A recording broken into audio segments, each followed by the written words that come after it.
Тау дейтін алып жүрек ана туғам, мен таулықпын, таудан мен жаратылған. Киіктің үстінен бер жеткенмін, қуат алып қыранның қанатынан. Мен таулықпын, таудан мен жаратылған. Бұлт бүркеніп жайотын ала туғам, күн алғашқы сәулесін маған шашып, маған келіп түнеді қара тұман.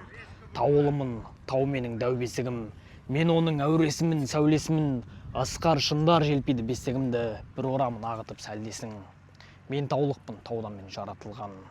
Тау дейтін алып жүрек ана туғам, тауға барып көкке ұшып кетсем бе екен, ұстап алып қыранның қанатынан. Біз алматылық болғаннан кейін, бізге тау көрмегеннен кейін бізге таңертең тұрып сәл біртүрлі болады негізі. Аттарымызда кішкене тауға шығып жүргеннен кейін, жазықта кішкене таудың аттары созылып шаба алмайды. Соған үйретіп негізі ошаға дайындап келгенбіз, жазыққа беріп. Разницасы көп негізі. Алматы, бірақ Алматы ол